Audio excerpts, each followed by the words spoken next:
গিরিবরধারী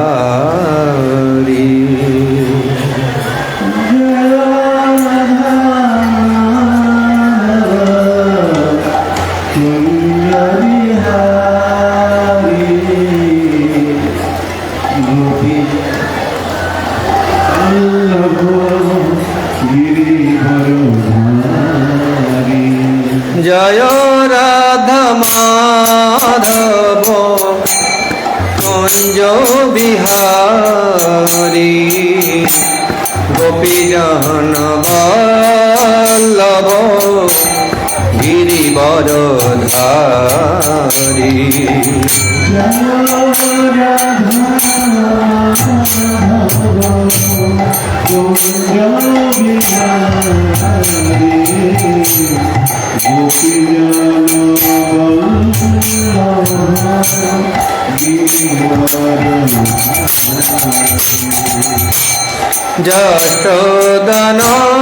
যশোদানন্দন ব্রজজন রঞ্জন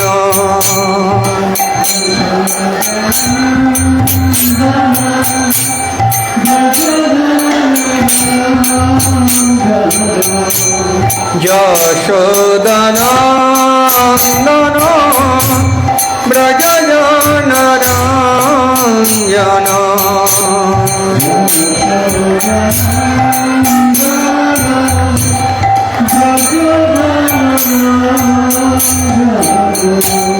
যমুনা তীর বনচারী যমুনা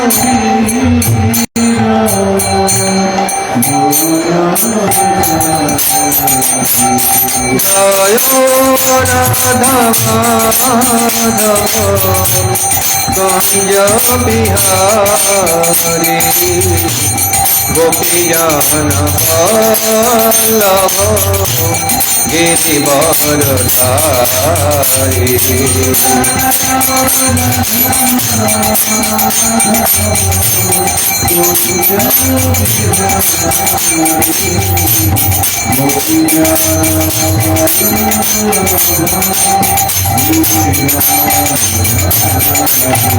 জয় রাধা মাধব কুঞ্জ বিহারী গোপীজন বল্লভ গিরিবরধারী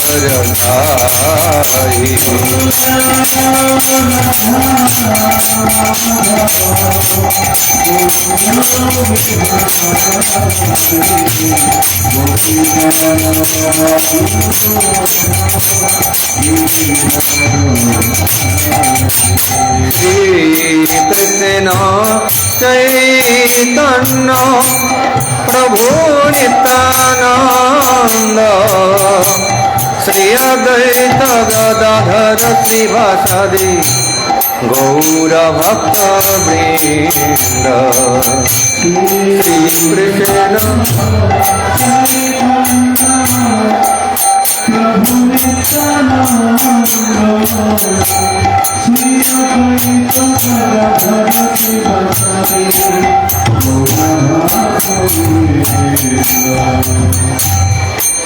কৃষ্ণ হরে কৃষ্ণ কৃষ্ণ কৃষ্ণ হরে হরে হরে রাম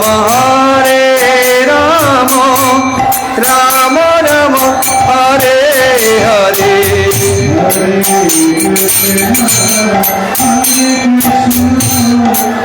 কৃষ্ণ কৃষ্ণ হরে হরে রাম রাম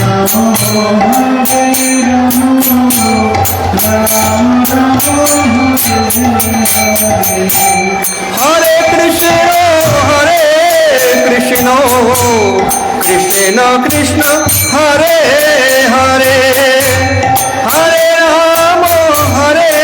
রাম রাম রাম হরে হরে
ओम ज्ञानतिमिरान्धस्य ज्ञानाञ्जनशलाकया चक्षुरुन्मिलितं येन तस्मै श्रीगुरवे नमः। श्रीचैतन्यमनोभीष्टं स्थापितं येन भूतले स्वयं रूप कदा मह्यं ददाति सर्वदान्तिकम्। वन्देऽहं श्रीगुरो श्रीयुतपदकमलं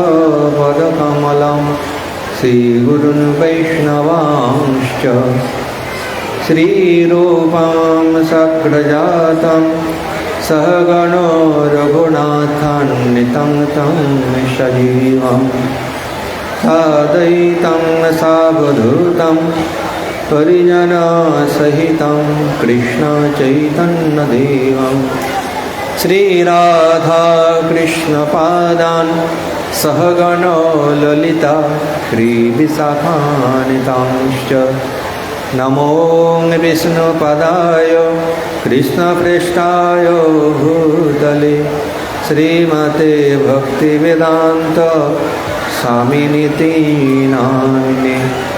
नमस्ते सरस्वती देवे गौरवाणी प्रचारिणे निर्विशेष शून्यवादी पाश्चात्यदेशतारिणे। वंशाकल्पतरुभ्यश्च कृपा सिन्धुभ्येव च पतितानां पावनेभ्यो वैष्णवेभ्यो नमो नमः। नमो महावदन्नाय कृष्णप्रेमप्रदायते कृष्णाय कृष्णचैतन्य नाम्ने गौरतिसे नमः। हे कृष्ण करुणा सिन्धु दीनबन्धो जगत्पते गोपेश गोपिकान्त राधाकान्त नमस्तुते। तप्तकाञ्चन गौराङ्गी राधे वृन्दावनेश्वरी वृषभानुसुते देवी प्रणमामि हरिप्रिये। नीलाचल निवासाय नित्याय परमात्मने बलभद्र सुभद्राभ्यां जगन्नाथाय ते नमः। जय श्री कृष्ण चैतन्य प्रभु नित्यानंद श्री अद्वैत गदाधर श्रीवासदि गौरभक्तवृंद। हरे कृष्ण कृष्ण कृष्ण हरे हरे हरे राम राम राम हरे हरे।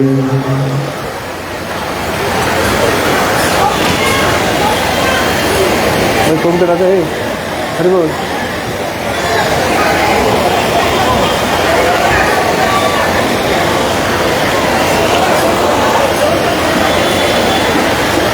দুপুরে কি কথা হয়েছে? দুপুরে কি আলোচনা হয়েছে? দুপুরে আমি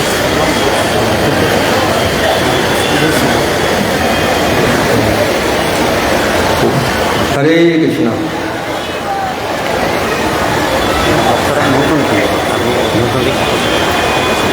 আজকে দুপুরবেলা কারা ছিলেন? পাঠে ছিলেন? দুপুরে এখানে পাঠে ছিল তো? কি আলোচনা হয়েছে? জগন্নাথের তো কথা, জগন্নাথের কথা তো অনন্ত। কোন কথা আলোচনা হয়েছে?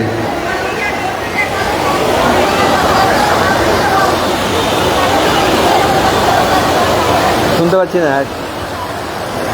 হ্যাঁ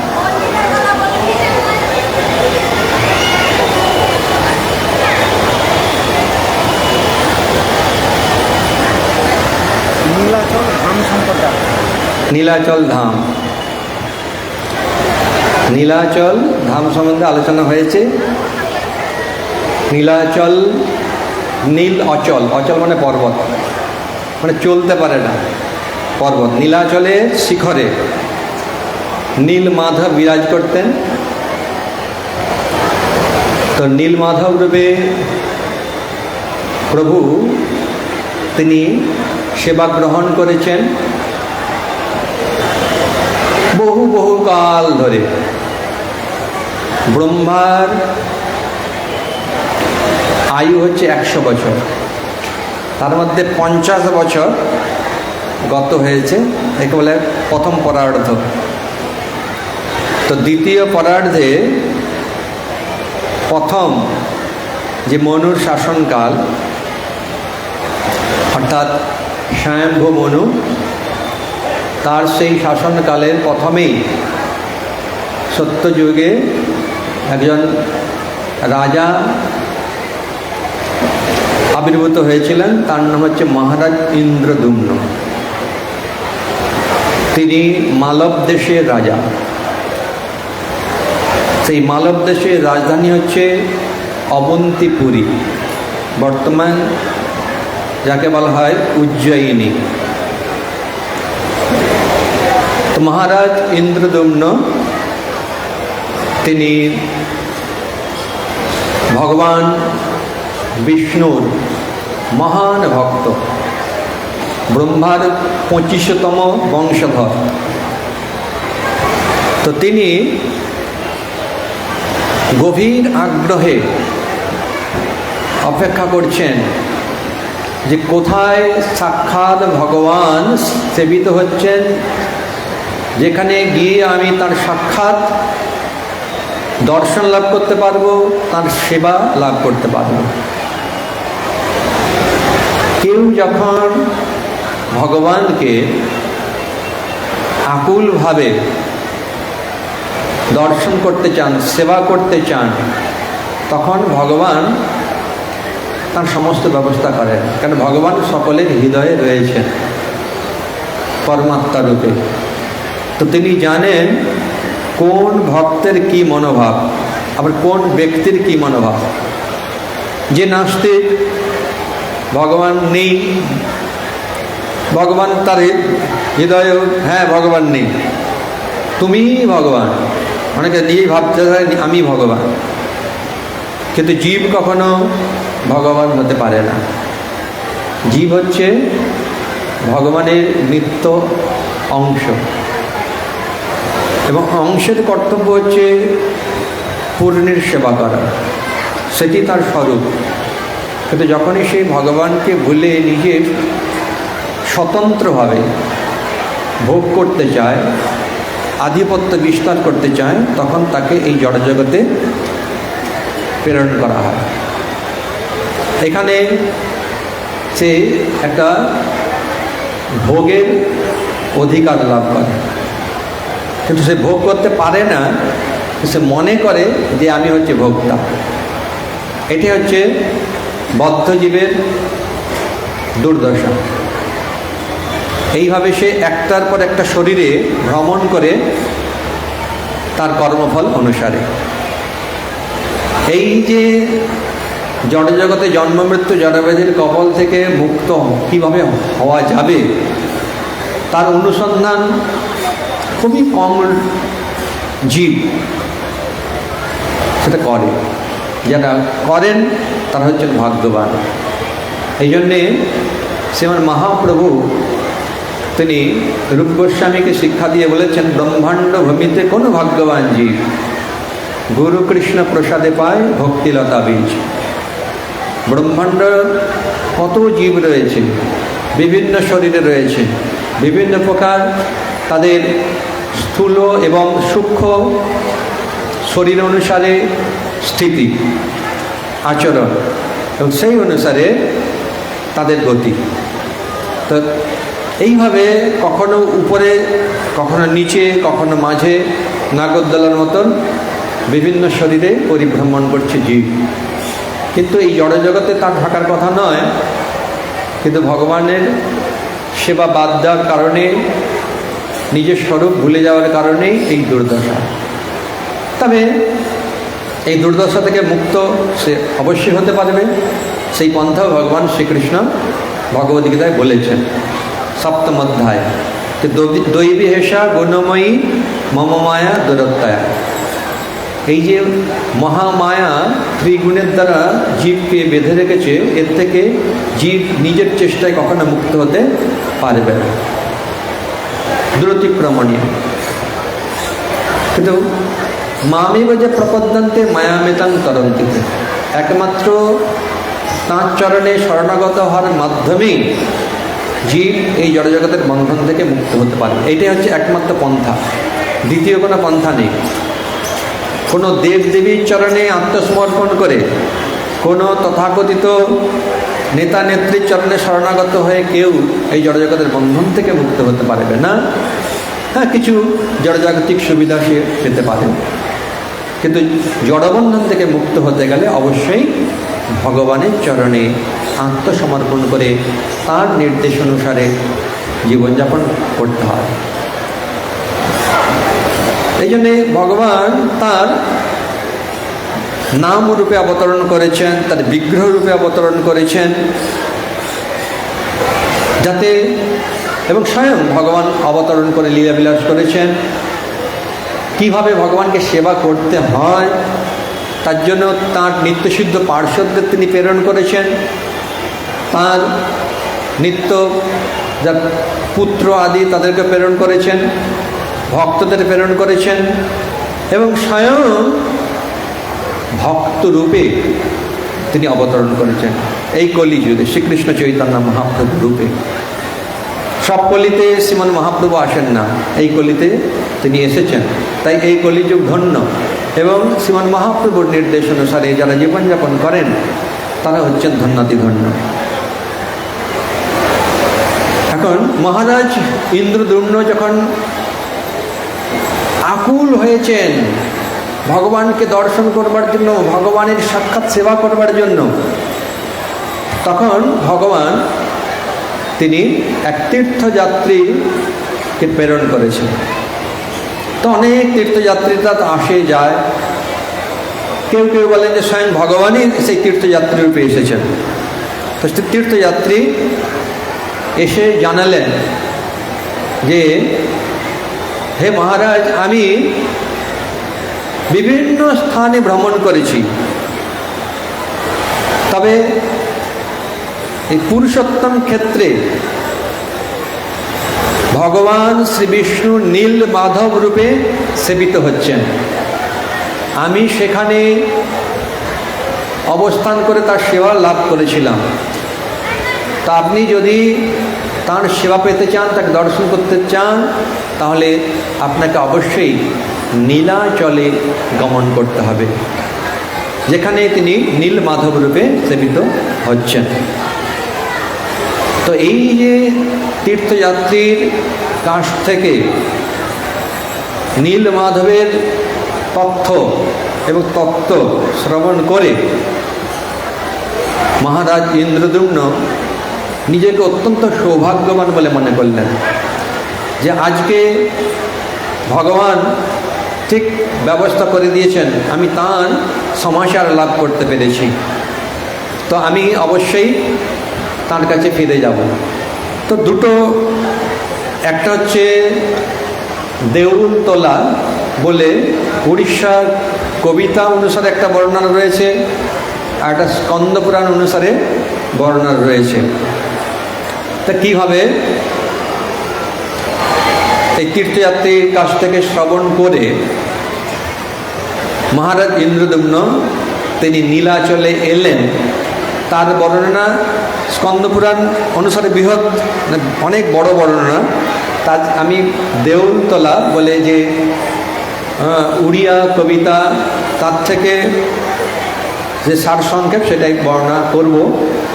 তো মহারাজ ইন্দ্রদ্যুম্ন যখন শ্রবণ করলেন তখন তিনি এটা বলেছিলেন যে নীলাচলের কথা বলেন, যে জগন্নাথ সেবা করছেন নীল মাধব রূপে। তাই তিনি চারদিকে তার পুরোহিতদের পাঠালেন, ব্রাহ্মণদের। তার মধ্যে যে প্রধান পুরোহিত, তার ভাই নাম হচ্ছে বিদ্যাপতি।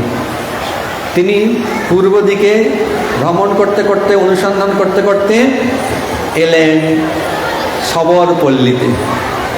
এই শবরপল্লীতে তিনি শবররাজ বিশ্বাবসুর গৃহে গমন করলেন। সব ভগবানের আয়োজন, ঠিক তার বাড়িতেই প্রবেশ করলেন। তো সেই সময় শবররাজ বিশ্বাবসু বাড়িতে ছিলেন না, তিনি নীলমাধবের সেবা করবার জন্য গিয়েছিলেন। তাহলে নীলমাধবের সর্বশেষ সেবক হচ্ছেন বিশ্বাবসু। তার কন্যা ললিতা গৃহে ছিলেন। বিদ্যাপতিকে তিনি অতিথিরূপে সমাদর করলেন। তারপরে যথাসময়ে বিশ্বাবসু যখন ফিরে এলেন, দেখলেন যে গৃহে অতিথি। নাম কি আপনার? আমার নাম বিদ্যাপতি। কোথা থেকে এসেছেন? না, আমি অবন্তিপুরী থেকে এসেছি, মহারাজ ইন্দ্রদ্যুম্নের প্রতিনিধি স্বরূপে। বাহ, খুব ভালো। তো আপনার আতিথেয়তায় কোনো ত্রুটি হয়নি তো?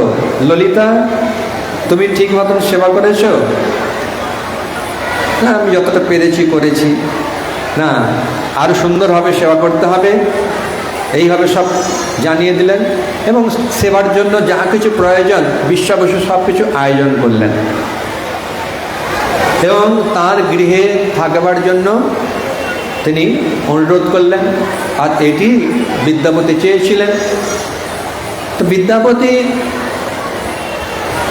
একটা জিনিস লক্ষ্য করলেন, যখন মহারাজ সবররাজ বিশ্বা বসু গৃহে ফিরে এলেন, তো তার আসার সঙ্গে সঙ্গে সেই ঘর আলোকিত হয়ে গেল, আর তার অঙ্গ থেকে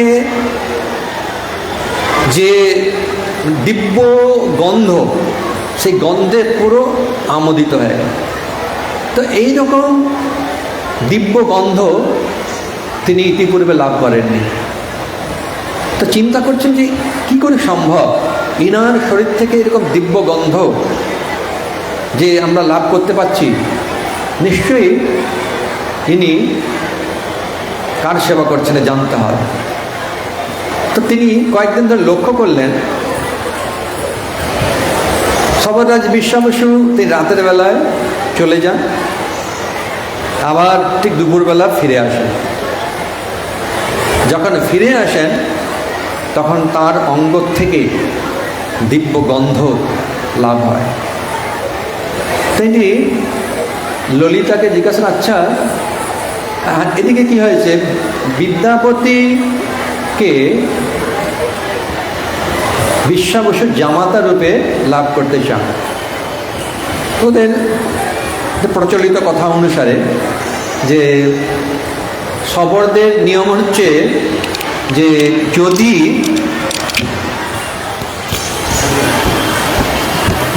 কেউ তার কন্যাকে স্পর্শ করে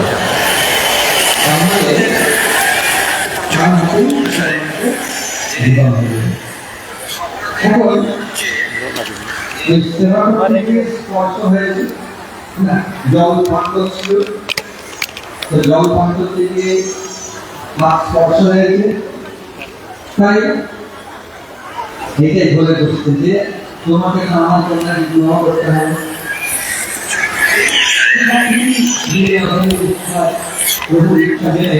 বিদ্যাপতি যদি ব্রাহ্মণ আর সবররাজ সবর এমনি জাগতিকভাবে নিচু, কিন্তু ব্রাহ্মণের পক্ষে সম্ভব। কিন্তু কোন নিয়ম অনুসারে কোন ব্রাহ্মণ কন্যা যদি কোন শূদ্রকে বিবাহ করে সেটা অনুচিত, বা ক্ষত্রিয়কে বিবাহ করে, বৈশ্যকে বিবাহ করে, তাহলে সেটা সঠিক নয়। যাই হোক, ভগবত কৃপায় বিশ্বা বসু এইভাবে বিদ্যাপতিকে অনুরোধ করলেন তার কন্যার পানি গ্রহণ করবার জন্য। ভগবানের ইচ্ছা জেনে বিদ্যাপতি তিনি ললিতার পানি গ্রহণ করলেন আর অবস্থান করতে লাগলেন। প্রতিদিন তার শ্বশুর সবররাজ বিশ্বা বসু গৃহ থেকে গমন করেন আবার আগমন করেন, এইভাবে চলছে। তো কোথায় যান? বারবার ললিতাকে বলার জন্য অনুরোধ করেছেন, কিন্তু ললিতা সেটা বলতে চাননি, কেননা তার পিতার আদেশ যে আমি কোথায় যাই, কি করি না করি কেউ যেন না জানতে পারে। তো বলেননি। তা বিদ্যাপতি বলছে, দেখো আমি তো তোমার স্বামী, তুমি তোমার অর্ধাঙ্গিনী, আমি এসেছি এক বিশেষ উদ্দেশ্য নিয়ে, মহারাজ ইন্দ্রদ্যুম্নের প্রতিনিধি স্বরূপে। তাই তুমি যদি এই ধর্মে আমাকে সহায়তা করো তাহলেও তো তুমি ধর্মপত্নী। তো এইভাবে যখন যুক্তি দিয়েছেন তখন ললিতা বলছেন যে আমার পিতা নীল মাধবের সেবার জন্য প্রতিদিন গমন করেন আর যথাসময়ে আগমন করেন। এই নীল মাধবের কথা শুনেই স্তম্ভিত হয়ে গেছেন।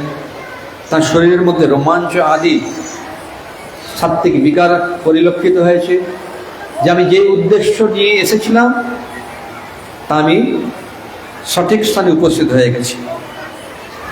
এখন নীলমাধবকে আমাকে দর্শন করাতে হবে। বলছে না না না, এটা অসম্ভব। না না, যদি তুমি নীলমাধবকে দর্শন করানোর ব্যবস্থা না করো তাহলে আমার জীবন দেখে কি লাভ হবে? আমি তো নীলমাধবকে দর্শন করবার জন্য এখানে এসেছি। এইভাবে যখন ললিতাকে বললেন বিদ্যাপতি মহাশয় তখন ললিতা দেবী বললেন, ঠিক আছে, আমি বাবাকে বলে দেখব। তো যখন বাবাকে বলতে গিয়েছেন, তখন তা শুনে তিনি বলছেন, কেন তুমি বলেছ? আমি তো তোমাকে বারণ করেছিলাম যে আমি কোথায় যাই, কি করি না করি কাউকে বলবে না। না, উনি তো এরকম বললেন, তাই বলে দিলাম। এখন তোমার জামাতা তো খুব অনুরোধ করেছেন নীলমাধবকে একবার দর্শন করবার জন্য, তাই আমার অনুরোধ, তুমি যদি আমাকে ভালোবাসো, তাহলে আমার স্বামী বিদ্যাপতি যে চাইছে একবার নীলমাধবের দর্শন করবার জন্য, তুমি একবার দর্শন করিয়ে দাও। তো বিদ্যাপতি দর্শন করতে চাইছে। ললিতার মুখ থেকে এই কথা শ্রবণ করে বিশ্বা বসু কিছুদিন যেন স্তম্ভিত হয়ে গেলেন, গম্ভীর হয়ে গেলেন। এখন আমি কি করব?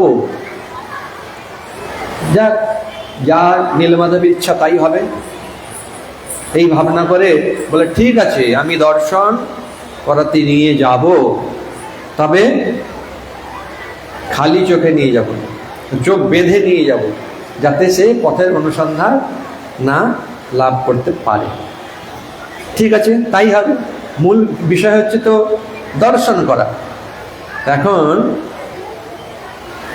ললিতা দেবী যখন পিতার কাছ থেকে এই কথা শুনে সেই কথা তার স্বামী বিদ্যাপতিকে বললেন, তা বিদ্যাপতি বললেন, আমি তো শুধুমাত্র নিজে দর্শন করবো এই জন্য আসিনি, আমি তো এসেছি পথের অনুসন্ধান করতে। মহারাজ ইন্দ্রদম্ন তিনি আসবেন, দর্শন করবেন, তার সেবা লাভ করবেন, এটাই হচ্ছে আমার মহৎ উদ্দেশ্য।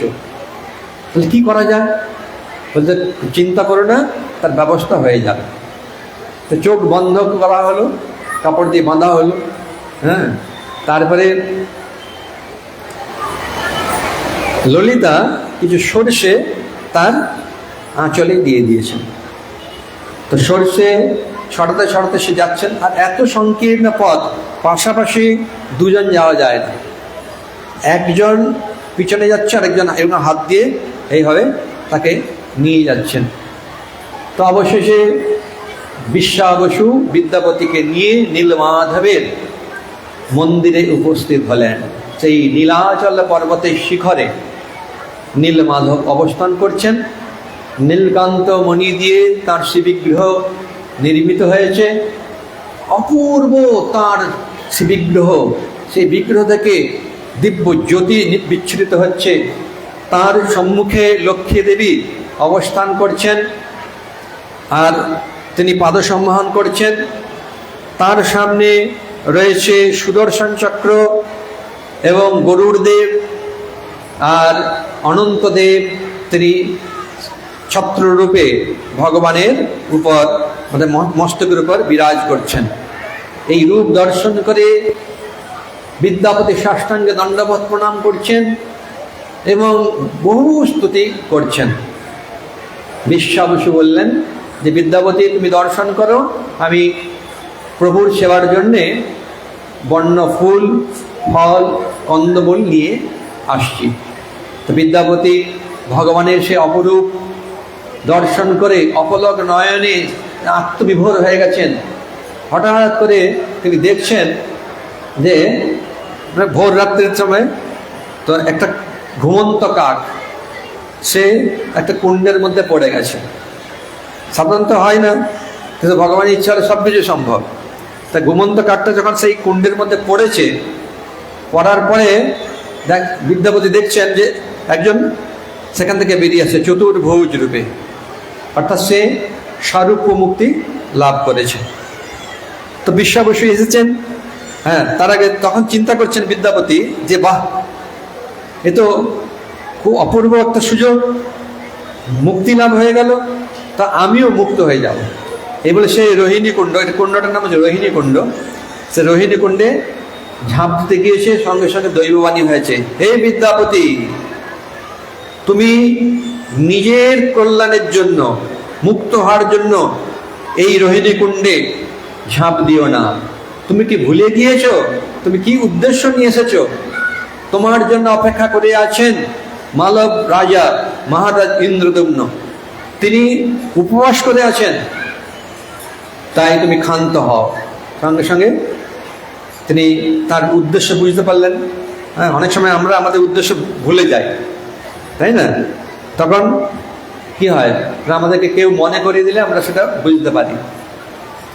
এইভাবে মহারাজ ইন্দ্রদ্যুম্নের যে ইচ্ছা নীলমাধবের দর্শন করবেন, সেই জন্য আমাকে পাঠিয়েছেন, এই জন্য তিনি ক্ষান্ত হয়ে গেলেন। তারপরে তিনি অবস্থান করতে লাগলেন, ভগবানের কাছে বহু স্তুতি করতে লাগলেন। এই সময় বিশ্বাবসু তিনি এলেন ভগবানের সেবার সমস্ত উপকরণ সংগ্রহ করে।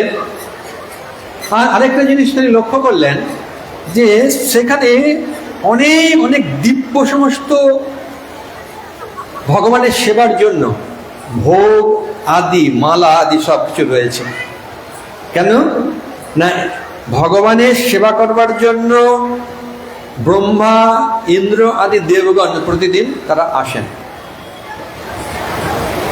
বিশ্বাবসু তিনি ভগবানের সেবা শুরু করলেন। ভগবানের সেবা করে তারপরে সমাপ্ত হলো। তারপরে তিনি এবারে ভগবানের কাছে প্রার্থনা করছেন। হঠাৎ করে একটা দৈববাণী হলো, হে বিশ্বাবসু, আমি তোমার কাছে এতদিন ধরে সেবা গ্রহণ করেছি। তোমার প্রদত্ত বর্ণ, ফুল, ফল, কন্দমূল দ্বারা আমি সেবিত হয়েছি। এখন আমি মহারাজ ইন্দ্রদ্যুম্ন কর্তৃক রাজ সেবা লাভ করতে চাই। তার মাধ্যমে আমি সকলকে দর্শন দিতে চাই, সকলের কাছে মহাপ্রসাদ কৃপা লাভ দিতে চাই। তো এই কথা শুনে বিশ্বাবসু একদম হতচকিত হয়ে গেছেন। হায় হায় হায়, আমি আর সেবা লাভ করতে পারবো না, এখন আমার কি গতি হবে? হ্যাঁ, এই বিদ্যাপতি হচ্ছে সমস্যা। এর ফলেই আজকে এই দৈববাণী আমাকে শুনতে হলো ভগবানের কাছ থেকে। তখন তাকে তো নিয়ে গেলেন ঘরে, ঘরে নিয়ে গিয়ে বন্দি করে রেখে দিলেন। তুমি আর যেতে পারবে না, তুমি যাবে না, মহারাজ ইন্দ্রদ্যুম্ন খবর পাবে না, আসতেও পারবে না, আমি সেবা করতে থাকবো। এ হচ্ছে বিশ্বাবসুর ইচ্ছা। হ্যাঁ, এটা স্বাভাবিক। ভক্ত ভগবানকে হারাতে চান না, কিন্তু ভগবান কি করতে চান তার পরিকল্পনার সঙ্গে আমাদের পরিকল্পনা মেশাতে হবে। তার পরিকল্পনা অনুসারে কাজ করাটাই হচ্ছে আমাদের একমাত্র কর্তব্য। তো যখন বিশ্বাবসু বিদ্যাপতিকে বেঁধে রেখে দিয়েছেন, তখন আবার দৈববাণী হয়েছে, হে বিশ্বাবসু, তুমি এইভাবে বিদ্যাপতিকে বেঁধে রেখো না, তুমি ওকে বন্ধন মুক্ত করে দাও। আমি এখানে বিরাজ করছি, এই সমাচার মহারাজ ইন্দ্রদ্যুম্ন লাভ করতে চান, তাকেই সমাচার দিতে হবে। তিনি উপবাস করে রয়েছেন আমাকে লাভ করবার জন্য, আমাকে দর্শন করবার জন্য, আমার সেবা লাভ করবার জন্য। কারণ কি করবেন, বিশ্বাবসু বিদ্যাপতিকে বন্ধনমুক্ত করে দিয়েছেন। বিদ্যাপতি তখন ললিতা এবং বিশ্বাবসুর কাছ থেকে বিদায় নিয়ে তিনি অবন্তিপুরীর উদ্দেশ্যে যাত্রা করেছেন। আর বিশ্বাবসু একটি মালা দিয়েছেন, যে মালা দেবরাজ ইন্দ্র, ব্রহ্মা আদি ভগবানকে সেবা করেছিলেন। সেই মালা তিনি মহারাজ ইন্দ্রদ্যুম্নের কাছে, ঠিক আছে নিয়ে যান, এই মহারাজ ইন্দ্রদ্যুম্নকে এটি উপহার দিবেন। বিদ্যাপতি উপস্থিত হয়েছেন, আর বিদ্যাপতি আসছেন। আর এই সংবাদ পেয়ে মহারাজ ইন্দ্রদ্যুম্ন তিনি সাগ্রে প্রতীক্ষা করছেন, তাকে স্বাগত জানাবার জন্য সুন্দর আয়োজন করেছেন। মহারাজ দিব্য সিংহাসনে বসে আছেন, সেই সময় বিদ্যাপতি এসেছেন। আর বিদ্যাপতিকে দেখেই মহারাজ ইন্দ্রদ্যুম্ন তাকে স্বাগত জানিয়েছেন। আর বিদ্যাপতি বলছেন যে, মহারাজ, আমি ভগবান নীলমাধবের দর্শন লাভ করেছি। আপনি কি আমাকে লক্ষ্য করতে পারছেন? আগের বিদ্যাপতি আর এখনকার বিদ্যাপতি, অর্থাৎ আমার অঙ্গ থেকে দেখুন কত তেজ নির্গত হচ্ছে, আমার সম্পূর্ণ পরিবর্তন হয়েছে। বলছে, হ্যাঁ আমি লক্ষ্য করতে পারছি। যাক, অনেক কথা। তারপরে বললেন, আপনার জন্য এক দিব্য উপহার প্রভু পাঠিয়েছেন সর্বরাজ বিশ্বাবসুর মাধ্যমে। এই নিন মালা, দিয়ে তার গলদেশে দিয়েছেন। যে এই মালা সাধারণ নয়, এটা দেবপ্রদত্ত মালা ভগবানকে দিয়েছেন, আর এই মালা কখনো ম্লান হবে না। তো বিদ্যাপতি প্রদত্ত সেই মালা যখন মহারাজ ইন্দ্রদম্ন লাভ করেছেন, তো স্পর্শ হওয়ার সঙ্গে সঙ্গে তার মধ্যে এক দিব্য আনন্দ লাভ হয়েছে, যেন মনে হচ্ছে সাক্ষাৎ নীলমাধব তিনি এই মালা রূপে আমার কাছে উপস্থিত হয়ে গেছেন। এখন আমি কিভাবে ভগবানকে দর্শন করব, তার আয়োজন করতে হবে। তাই জন্যে তিনি কি করলেন, ঘোষণা করে দিলেন পুরো রাজ্যে যে আমি প্রভু নীলমাধবকে সেবা করবার জন্য পুরুষোত্তম ক্ষেত্রে যাব। আমার সঙ্গে যারা যারা যেতে চান তারা তৈরি হয়ে থাকুন। তখন রাজ যে জ্যোতিষী রয়েছে তাকে বললেন যে আপনি শুভ দিন, শুভক্ষণ, শুভ মুহূর্ত নির্ণয় করুন, আমরা পুরুষোত্তম ক্ষেত্রের উদ্দেশ্যে যাত্রা করব। তো সমস্ত রাজ্যে এরকম ঘোষণা করে দেওয়া হলো। তো মহারাজ ইন্দ্রদম্নের সঙ্গে পাত্র, মিত্র, তারপর রাজমহিষী, যত অন্যান্য সমস্ত অধীনস্থতম রাজা, তারা সব চলতে লাগলো। কেউ রথে, কেউ হাতিতে, কেউ ঘোড়ায়, কেউ উঠে, বিভিন্নভাবে চলতে লাগলো। বিশাল এক শোভাযাত্রা।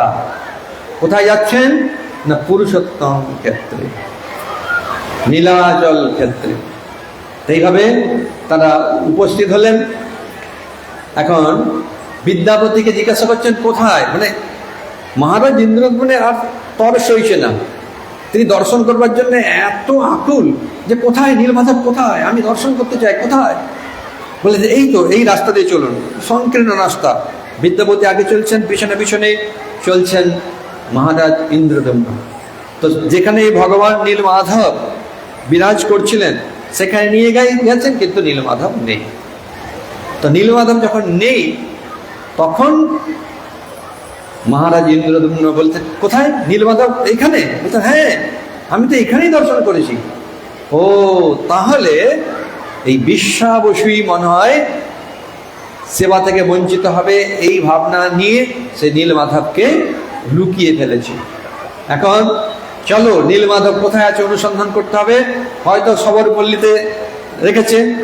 তো সঙ্গে সঙ্গে সবররাজ বিশ্বাবসুকে বন্দি করা হলো, সবর পল্লী সব ঘেরাও করে নেওয়া হলো। তখন আবার দৈবাণী হলো, ভগবান বললেন হে মহারাজ ইন্দ্রদম্ন, বিশ্বাবসুকে তুমি মুক্ত করো। বিশ্বাবসু আমাকে লুক্কায়িত করেনি, আমি নিজ ইচ্ছায় অন্তর্ধান করেছি। তুমি এই রূপে আমার সেবা লাভ করতে পারবে না। আমি তোমার কাছে এক বিশেষ রূপ নিয়ে আবির্ভূত হব, তার জন্য তুমি আয়োজন করো। তো সেই কি আয়োজন করতে হবে না, তার জন্য মন্দির তৈরি করতে হবে, তাই না? ভগবান আসবেন।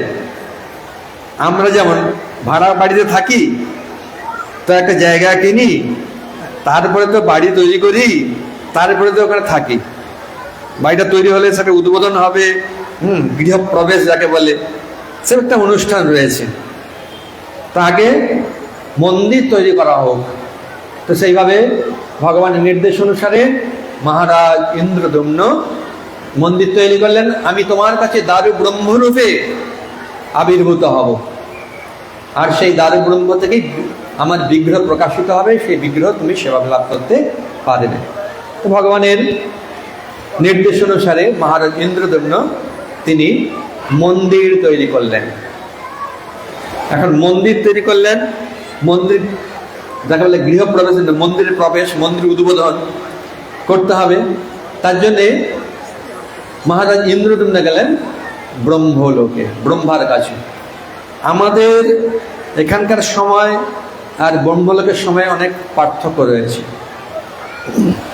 তো সেখানে ব্রহ্মাজি তিনি যজ্ঞে ব্যস্ত ছিলেন, তাই মহারাজ ইন্দ্রদম্নকে অপেক্ষা করতে হয়েছে। তারপরে তিনি যখন এলেন, তখন মহারাজ ইন্দ্রদম্ন ব্রহ্মাকে বললেন যে আমার অত্যন্ত ইচ্ছা আপনি স্বহস্তে এই মন্দির উদ্বোধন করুন, প্রতিষ্ঠা করুন। তো বলছে ঠিকই আছে, কিন্তু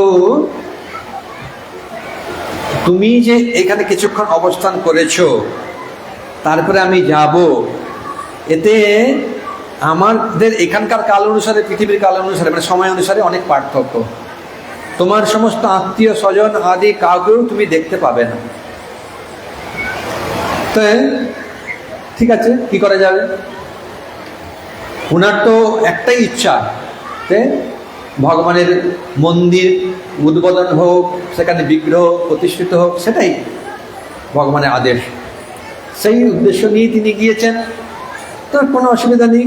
এদিকে কি হয়েছে, যখন মহারাজ ইন্দ্রদ্যুম্ন ব্রহ্মলোকে গিয়েছেন, তো বালুর দ্বারা পুরো মন্দির আবৃত হয়ে গেছে, খুঁজে পাওয়া যায়নি পুরো মন্দির একদম। এদিকে অনেক রাজার পরিবর্তন হয়েছে। একজন রাজা হচ্ছে মাধব। মাধব তিনি ঘোড়ায় করে চলছেন, যেতে যেতে হঠাৎ করে ঘোড়ার খুরের মধ্যে লোহা থাকে, তাই না? তো লোহা আর চুম্বক ব্যাস আটকে গেছে। এই জন্যে মাধবের ঘোড়া খুর আটকে গেছে, ঘোড়া আর যেতে পারছে না, পড়ে গেছে।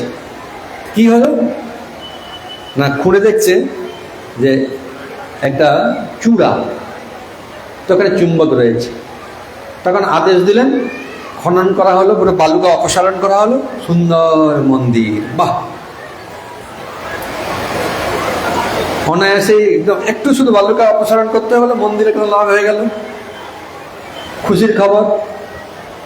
তখন ঘোষণা করে দিল মন্দির আমার। ব্যাস। এদিকে মহারাজ ইন্দ্রদ্যুম্ন ব্রহ্মাকে যখন নিয়ে এলেন, তখন ব্রহ্মা বললেন কোথায় তোমার মন্দির? না, এই হচ্ছে আমার মন্দির, আপনি প্রতিষ্ঠা করুন। তখন সেই মাধব এসে বলল না, এই মন্দির আমার। আর বলছেন না না, এই মন্দির তো আমি নির্মাণ করে আপনাকে ডাকবার জন্য গিয়েছি। না না, এই মন্দির আমার। মাধব বলতে লাগলো, রাজা মাধব। তখন ব্রহ্মা বললেন ঠিক আছে, কে সত্যি কথা বলছে কে মিথ্যা কথা বলছে এখন নির্ণয় হয়ে যাবে। তো ব্রহ্মা তখন ডাকলেন একটা কাককে, তার নাম হচ্ছে ভূষণ্ডী কাক। এই কাক সাধারণ নয়, এসব অভিশাপ পেয়েছে।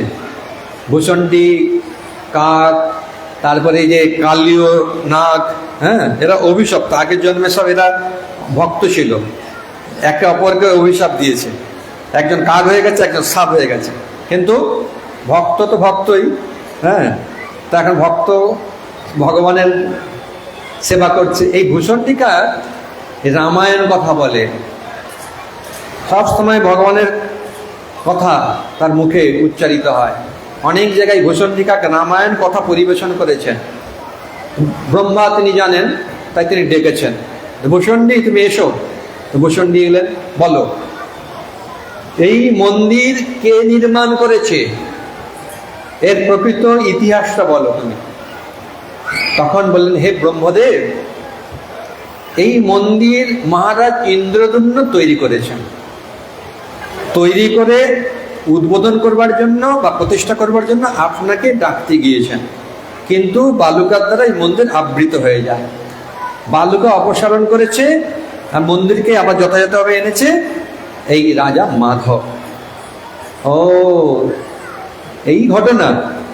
হ্যাঁ মাধব, তুমি আমার কাছে মিথ্যা কথা বলেছ, সত্যের অপলাপ করেছ, তাই তুমি মন্দিরের ভিতরে থাকতে পারেন না। তোমার আজ থেকে গাল মাধব।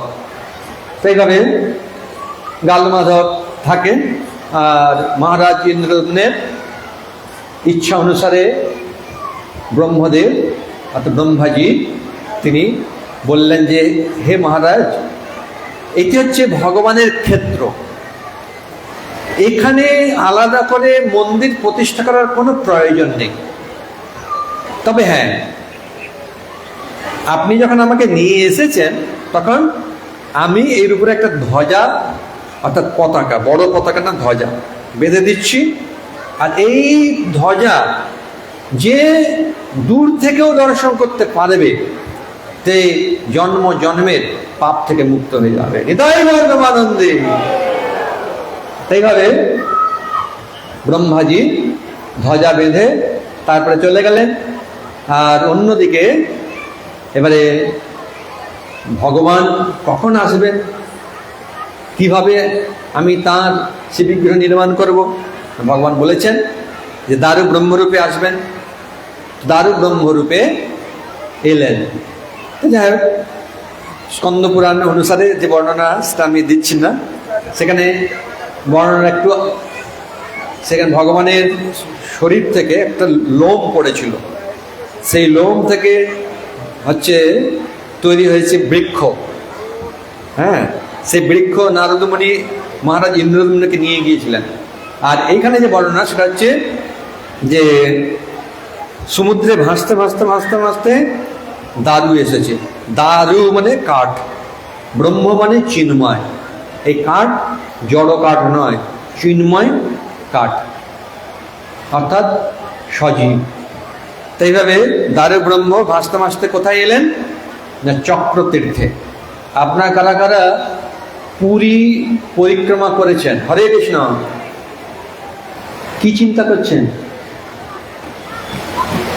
মন তো অন্যদিকে ঘুরছে একদম। কারা কারা পরিক্রমা? চক্রতীর্থ মনে আছে? চক্রতীর্থ, হ্যাঁ মনে আছে? কোথায়? সমুদ্রের হ্যাঁ একদম পাশে চক্রতীর্থ। তো এখানে ভগবান দারু ব্রহ্মরূপে এলেন। এখন দারু ব্রহ্মকে ওঠানোর জন্য সমস্ত আয়োজন করা হলো, কিন্তু দারু ব্রহ্মকে উঠাতেই পারা গেল না। কত শত লোক লাগানো হলো, হাতি লাগানো হলো, তবু হলো না। তখন দৈববাণী করা, ভগবান বললেন, হে মহারাজ ইন্দ্রদম্ন, আমি এইভাবে কারো বলে যাব না, মানে কারো শক্তির দ্বারা আমি যাব না। তুমি, বিদ্যাপতি এবং বিশ্বাবসু, এই তিনজন আমাকে ধরলেই আমি রথে উঠে পড়ব। তা ভগবানকে কেউ, এই জন্য চৈতন্য চরিতামৃতে খুব সুন্দরভাবে বর্ণনা করা রয়েছে যে জগন্নাথের ইচ্ছা অনুসারেই সব কিছু সম্পাদিত হয়। আমরা ভাবি রথ আমি টানছি, হ্যাঁ না, জগন্নাথ যদি মনে করেন যে আমি থাকবো, কারো সাধ্য নেই রথকে এক চুল পরিমাণে নাড়ানো। এরকম অনেক অনেক সমস্ত কাহিনী লীলা রয়েছে, আমি সাক্ষাৎ প্রত্যক্ষদর্শী। এরকম রথযাত্রায় আমি অংশগ্রহণ করেছিলাম, তো দেখেছি যখন জগন্নাথ থেকে গেছেন তো থেকে গেছেন, বাস, আর কেউ তাকে নাড়াতে পারে না। তো আগেকার বেশ কয়েক বছর আগে নিয়ম ছিল সন্ধ্যা হলে রথ আর চলবে না। এখন নিয়ম একটু পরিবর্তন হয়েছে যে না, রথ নিয়ে চলে যাওয়া হবে। তো বড় বড় হ্যালোজিন সব দেওয়া হয়, তো যতক্ষণ রথ না পৌঁছায় রাত্রেবেলাও রথ চলবে, মানে সন্ধ্যার পরে রথ চলবে। কিন্তু আমি একেবারে দেখেছি কি হলো, জগন্নাথের রথের চাকা ভেঙে গেল, আর রথ চলবে না। রাত্রে রাত চালাবে কি করে, তাই না? এখন যারা রথ তৈরি করেন তাদেরকে ডাকা হলো, তো তারা চেষ্টা করলো, কিন্তু সেদিন আর রথের চাকা পূর্ণরূপে সেটা রিপেয়ার করা গেল না। তা এখন আমরা জিজ্ঞাসা করলাম যে রথ কখন তাহলে চালু হবে, না আগামীকালে হবে, কখন হবে? না, মোটামুটি ধর 10টা 11টার আগে হবে না। আমরা 10টার সময় এসে দেখি রথ চলে গেছে। তাহলে জগন্নাথ নিজের ইচ্ছায় চলেন। জগন্নাথ মনে করেন যে আমি থাকবো, কারো সাধ্য নেই। আবার যখন মনে করেন যাবো, সে 2-4 জনেই চলে যাবে। এই জন্যে রথের দড়ি ধরা, রথের উপরে এই জগন্নাথকে দর্শন করা, হ্যাঁ, রথ স্পর্শ করা, যাদের সৌভাগ্য নেই তারা কখনো সেটা লাভ করতে পারবে না। রথের উপরে জগন্নাথ দেবকে দর্শন করলে তার বলছেন শাস্ত্রে যে তার পুনর্জন্ম হয় না, তো সেটা ভাব দরকার। সেই ভাবে দর্শন করলে সত্যি হবে না।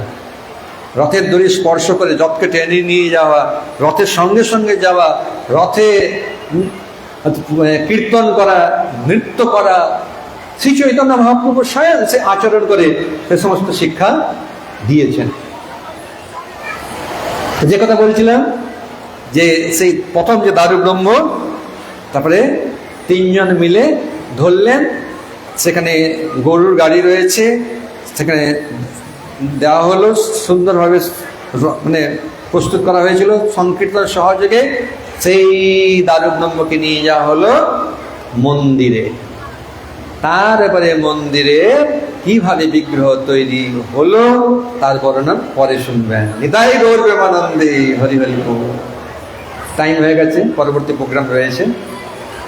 জয় জগন্নাথ স্বামী কি, জয় বলদেব প্রভু কি, সুভদ্রা দেবী কি, সুদर्शन चक्र की, जगन्नाथ रथ यात्रा महामहोत्सव की, जगन्नाथ भक्त महामहोत्सव की, गुंडीचा यात्रा की, नव यात्रा की, नंदीग्रह यात्रा की, निताय गौर प्रेमानंदे।